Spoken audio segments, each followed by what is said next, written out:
And so we bring ourselves back into ourselves, taking this time to remember the preciousness of this human birth, even in our darkest of cycles, even in the darkest part of the year. We hold ourselves fully and gently. We allow thoughts of kindness to awaken in our hearts.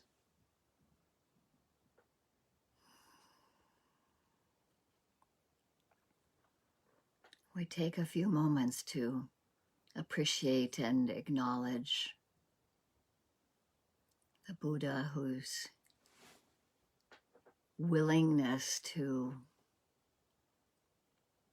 take such a large part of his development to find the truth for himself after trying several other philosophies and practices and realizing that they did not bring him complete freedom, and discovering for himself by seeing clearly, which allows us to understand that we have an opportunity for awakening from our normal human birth. And we have gratitude for the teachings, the truth of the Dhamma, and for the Sangha, each of us in our small circle here and this circle, which is just a spin-off from many, many, many others right near us in our homes, in our neighborhoods, in our town, as well as in all directions and through the waves of the air, all other continents, all times of day and night. There are many other householders, lay people, monks, nuns, who are taking this refuge as well. It's a safety. It's a kind of safety where we lie within the ethical conduct of training ourselves to not harm living beings and training ourselves to only take what's been offered, and training to use sexual conduct only in useful ways and not in harmful ways, and undertaking training for right speech, being truthful, speaking at the right time and with gentleness. And we also undertake the training to not use substances that cloud the mind,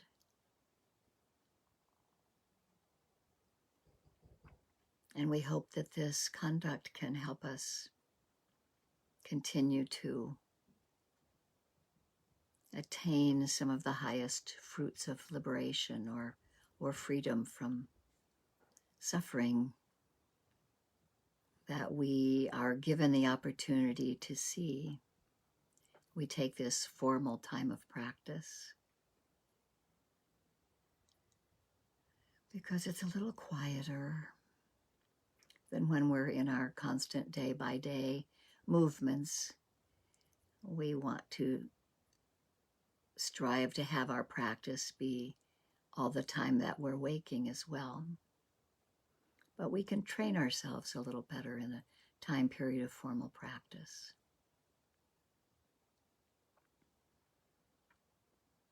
And we never know what's going to arise. We just sit, bringing our hearts and mind together with our body, bringing our attention into the body.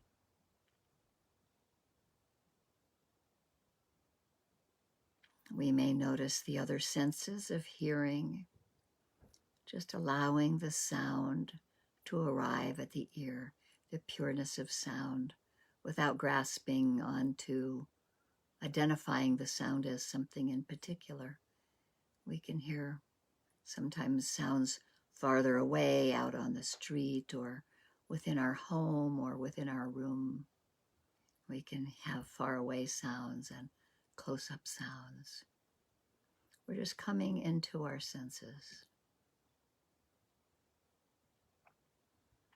We have the ear door, the eye door, the nose door, the taste door, and the mind door. Another really prevalent place when we're sitting is gravity, grounding us in our chair or our cushion or wherever our body is placed. We can feel heat and cold maybe, or density or softness. We can notice touch. We can notice touch at the eyelids. We can notice touch at the lips or wherever our hands or arms might be touching. We can notice touch at our sit bones. Gravity bringing us into the cauldron, the container of our breath, our breathing body.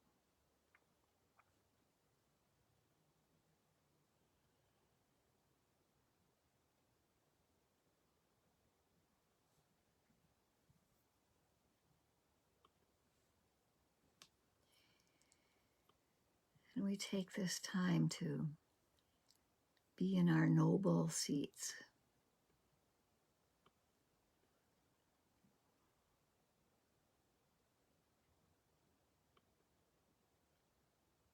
Upright or lying down, seated or standing, whatever way we can be the most relaxed and still have awareness.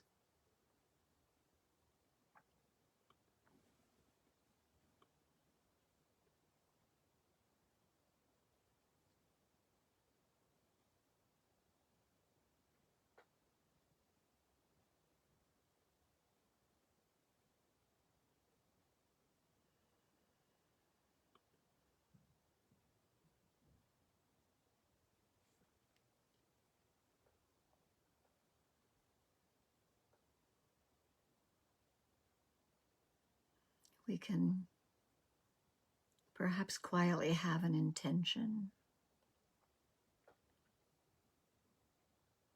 perhaps an intention of being with things just the way they are.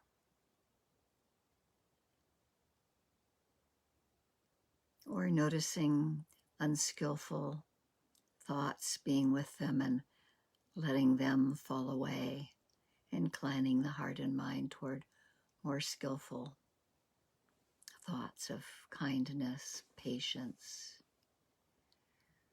just the right amount of energy or effort, mindfulness at the fore, awareness, being present, awareness, knowing what comes into our being.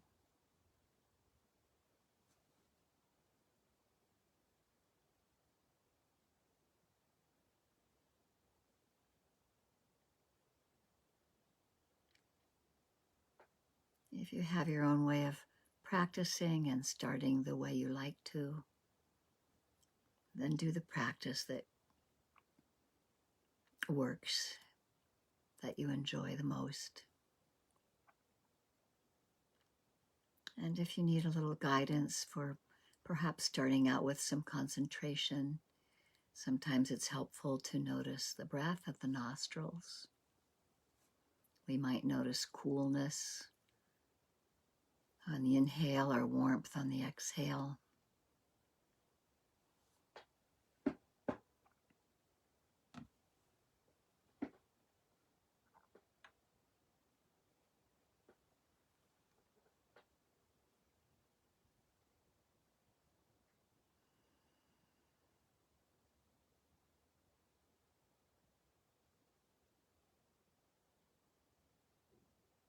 Sometimes we notice the breath more in the belly and the diaphragm, pressure against the diaphragm, or release of that pressure. And when we attend to a single object, our attention just goes right there with the rising and falling of the present moment awareness.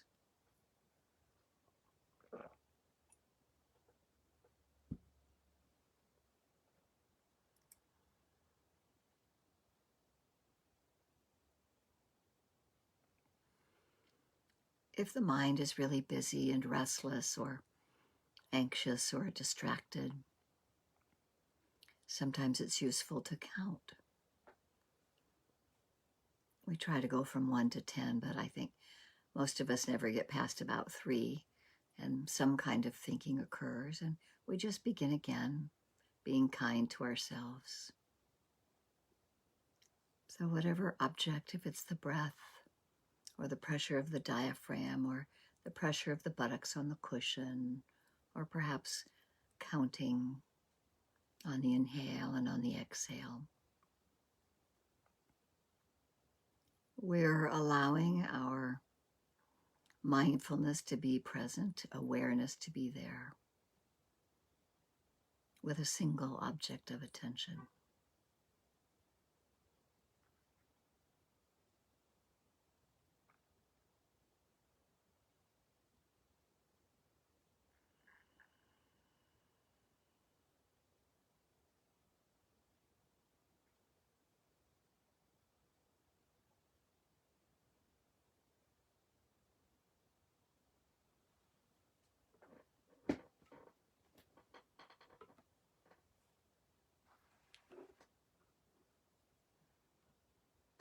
Lots goes on in a moment.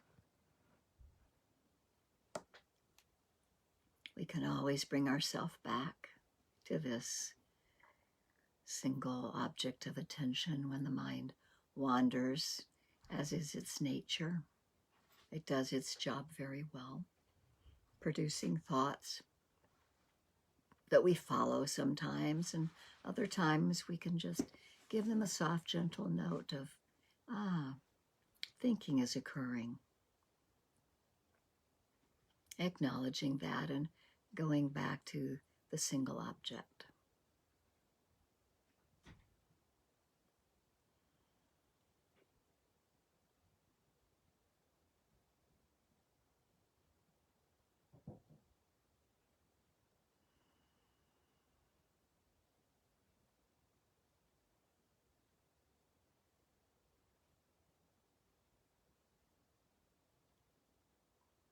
We attend with gentleness and kindness as best we can to whatever arises.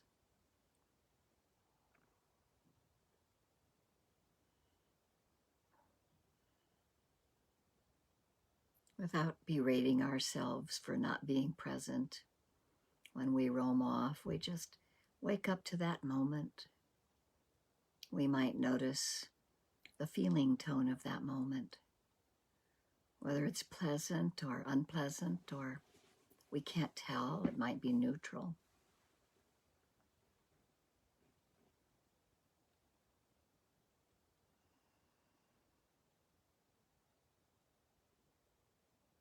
And we go on from there, easefully, gently. Like Jack Cornfield always used to talk about training the puppy to go on the paper. And the puppy roams off, and you don't yell at the puppy, you just gently bring it back to the paper. So we gently return ourselves to the single object.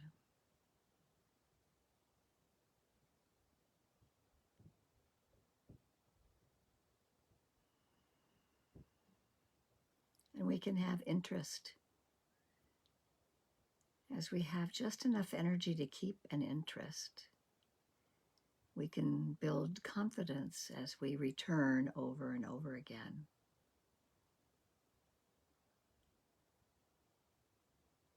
Confidence in the practice. As we see whatever there is to be seen arise and last for a certain amount of time and then pass away, arise and disappear, becomes impermanent. We see that clearly. Seeing these three characteristics of anicca, anatta, and dukkha is what helps us really see suffering for what it is, impermanent. Everything that is conditioned that we see with all of our, or experience with all of our senses, purely arises and passes away, can't be grasped onto. It's non-personal.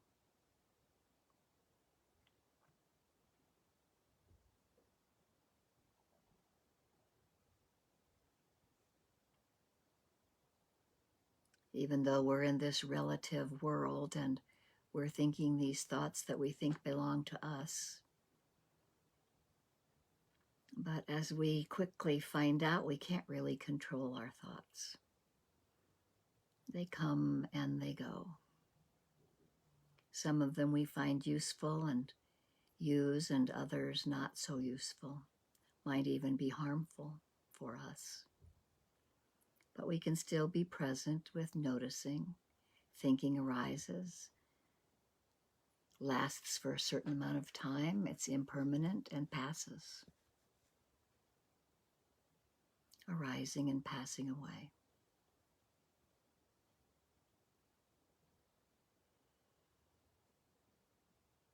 And that brings gladdening to the mind when we realize that we can see this clearly.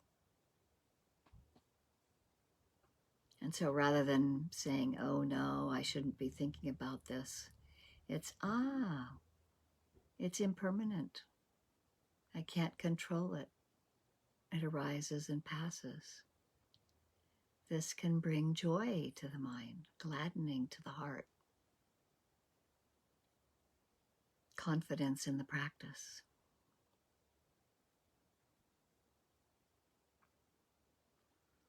And we can develop concentration as we go through this over and over again with our selected object or with what we are noticing arises and passes away within our consciousness.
And as we sit, we may notice elements in the body.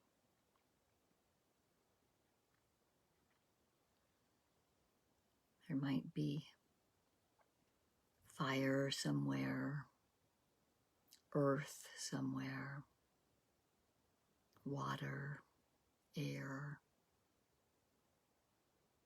Our bodies are made up of these elements.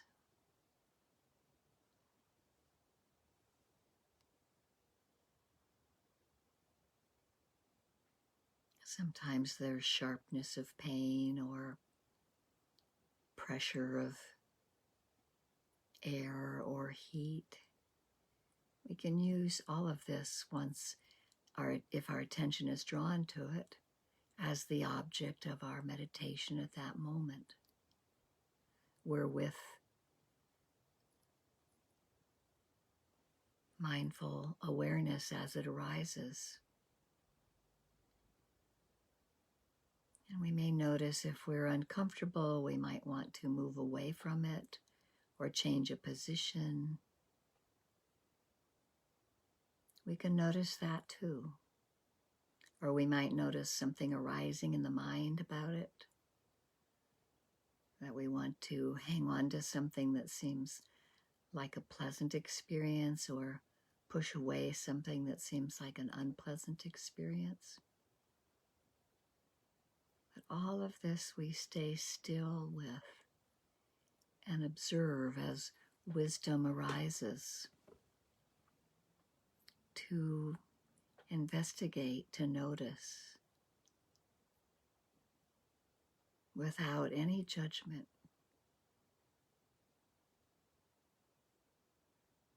without analysis of it all, just pure awareness. Pressure, tingling, heat, cool, spaciousness.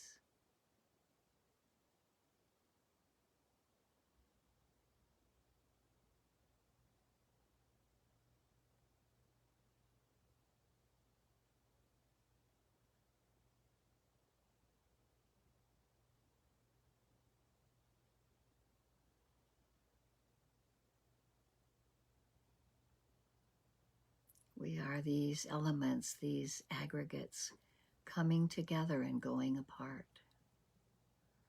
And we have awareness with mindfulness,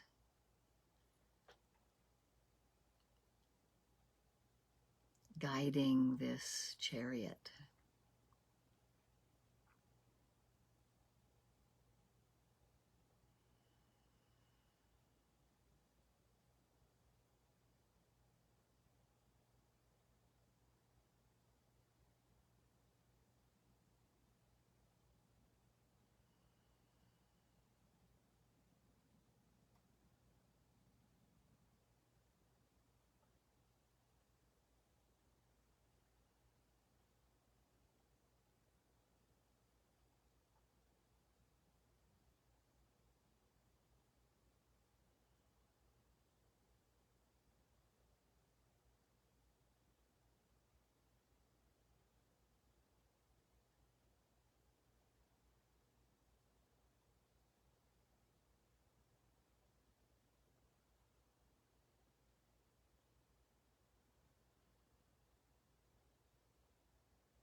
remembering from time to time to ask ourselves, what is the attitude of the mind? What is the mood of the mind when we get lost in thought? And bring ourselves gently back to the object or to what our attention is drawn to with ease, naturalness, gentleness. And sometimes as soon as we notice the mood of the mind, maybe there's contraction or whatever we notice the mood to be, oftentimes it releases and relaxes and changes as soon as we just tip our hat to it, notice it. What is happening right now?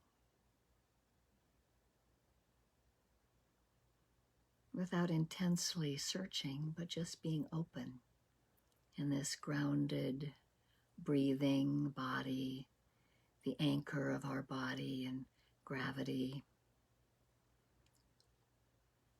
or the anchor at our breath that we return to, or the touch point that we return to.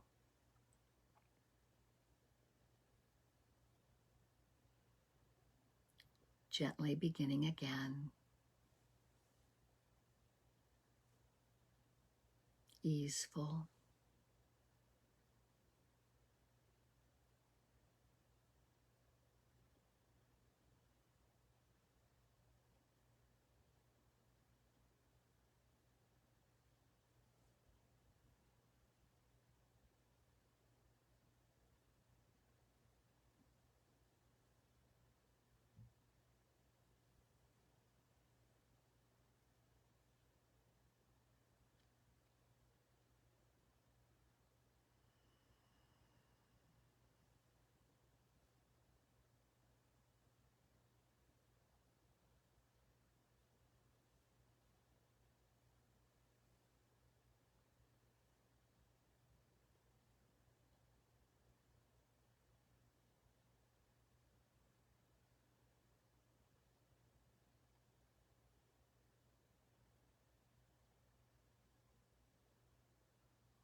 Waking up in each moment that we can.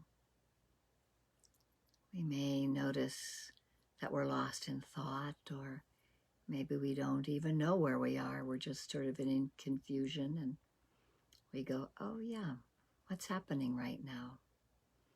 Or can I stay with my breath for the count of 3? Or do I feel coolness or warmth? It's just a training. It's a training for awareness, for mindfulness, for letting our mind, the thinking mind, come and go without judgment of it. It's like a stream, a river of thoughts. We can dive deeper into the river where it's quieter on the bottom. We can touch in to the flow of the river. Mindfulness is like the stick that we place in the river. It's our anchor. And that's how we see the river flowing by. We're dipping our toe into this stream.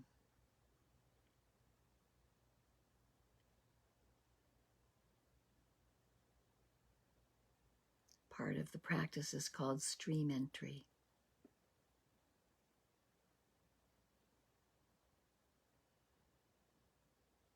So much rushing by. We try to be aware of what we can moment to moment. But there's a freedom to not attaching or grasping at any of those moments, just letting them come and go, come and go, come and go, with awareness being present.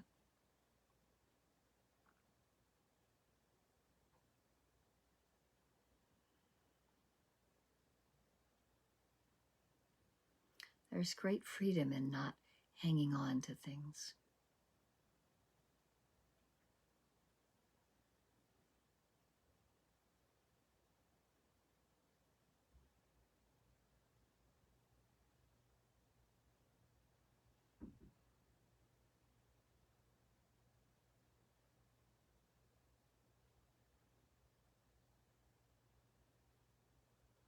And we can hold ourselves gently with kindness.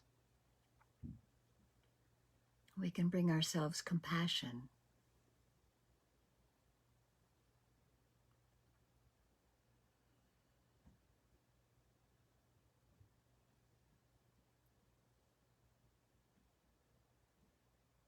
We may notice things don't always go the way we want them to.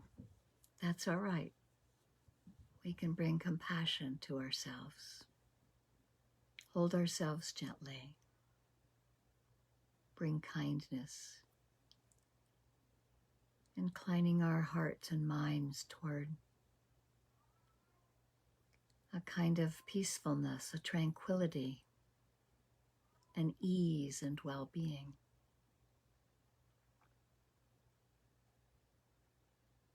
Whether that has a feeling to you in your heart, or words arise, or there's just a knowingness. We bring this well-being to the forefront, this sense of goodwill.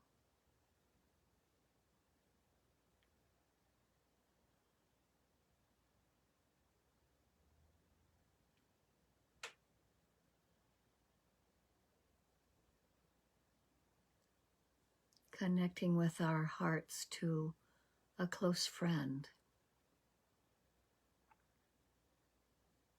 without attaching to what the story might be that's happening to them. We just allow this friend's energy to be present and include them in well-wishing,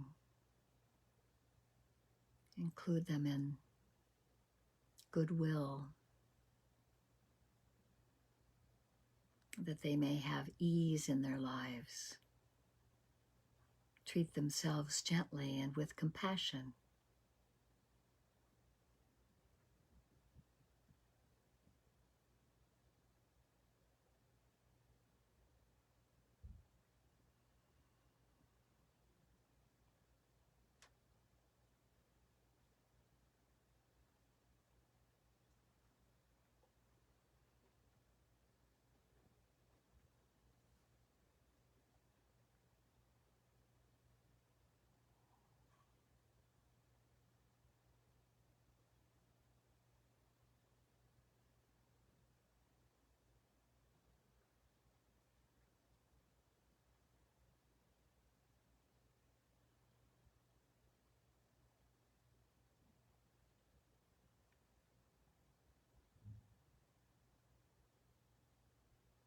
Whatever that looks like for you, whether it's the formal phrases of may you be free from harm, safe and protected,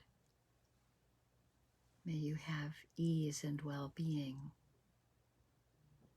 May you take care of yourself happily. Or whether it's just a sense that you have that doesn't have boundaries like that. Just allowing metta and karuna, kindness and compassion, to include your friend.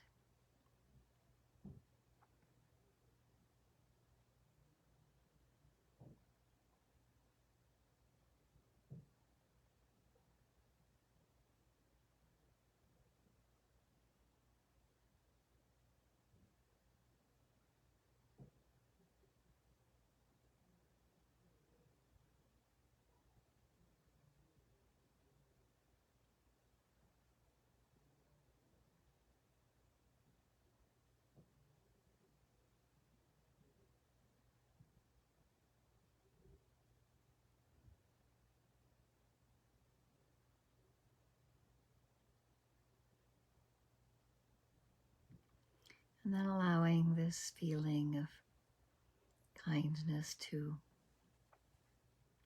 encompass a benefactor, a teacher, a being from whom we've derived great benefit.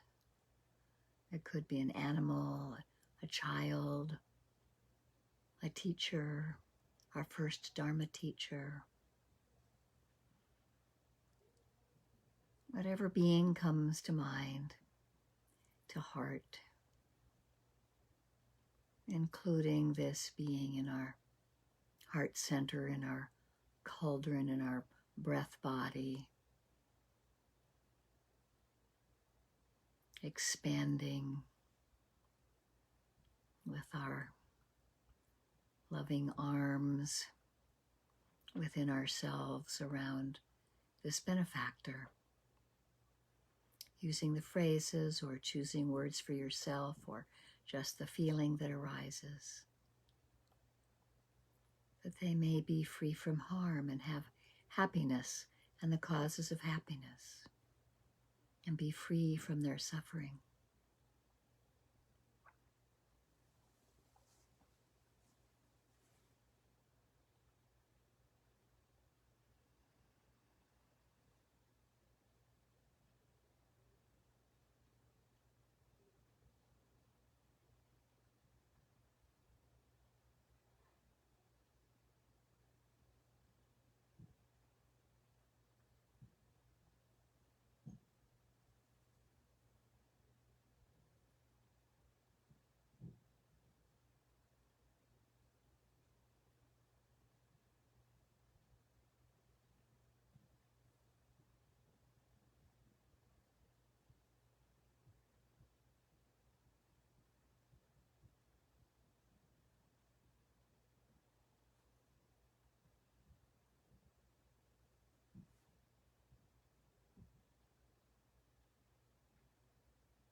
And as we may sometimes feel our compassion for our benefactor or our friend, may we blend equanimity so as not to fall into what their suffering is. May our compassion have equanimity to it.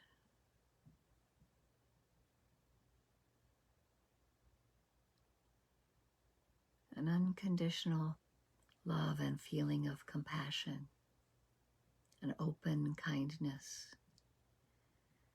that includes the suffering of another, without ourselves falling into extremes of pity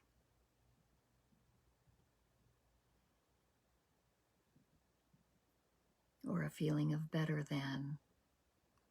May we just let the pureness of our hearts include also a neutral person,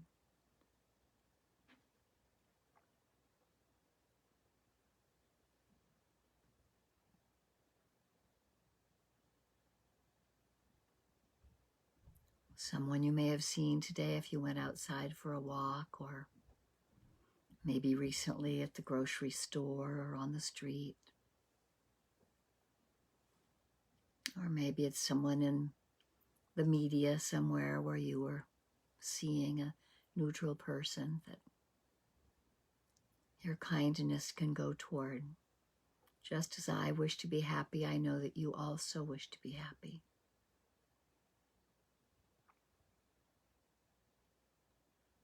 May you have happiness in the causes of happiness. And when things are difficult, may you embrace that yourself with compassion,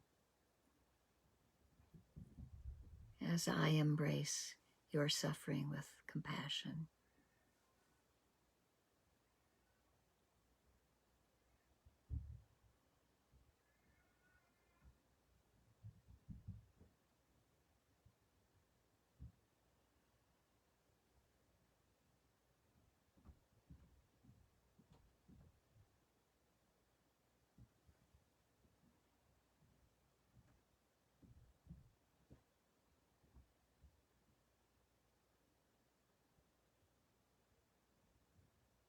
And if we find our hearts and minds wandering, we just come back and refresh, letting our hearts open to ourselves, our friend, our benefactor, this neutral person. Letting kindness, however we feel it,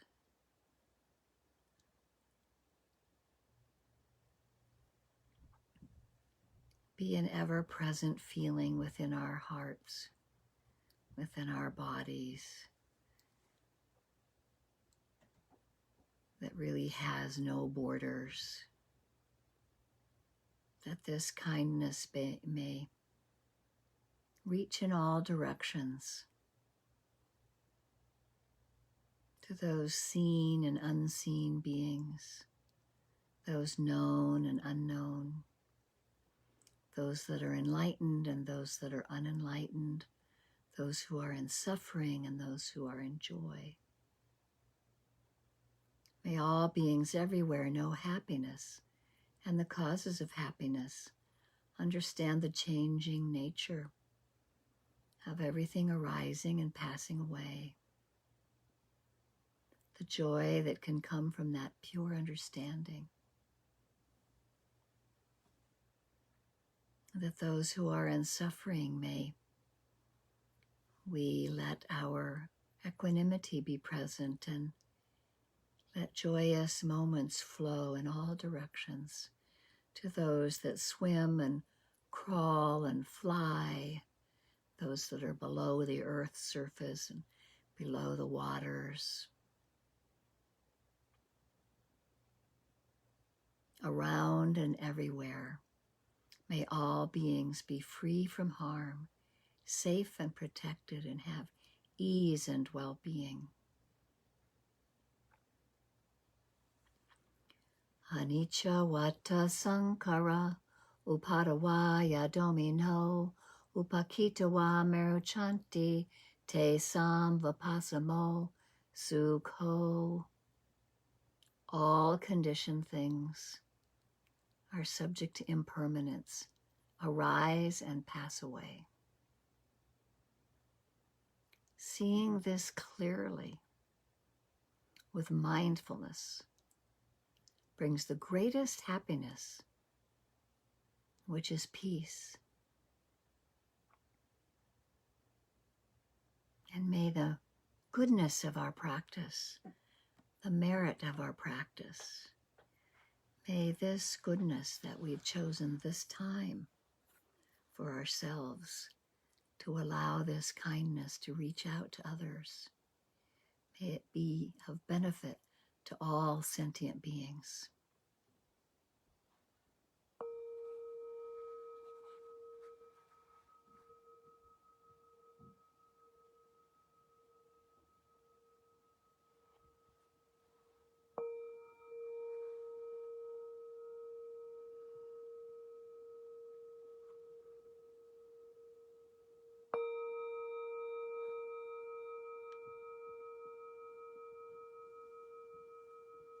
as we gently open our eyes and let light come in, and the conditioned mind arises and starts identifying things, reaching for the water and putting on the glasses. May we do all of this mindfully. And take just a few minutes to stretch, maybe get up and stand, and we'll come back just in 3 or 4 minutes and have further conversation.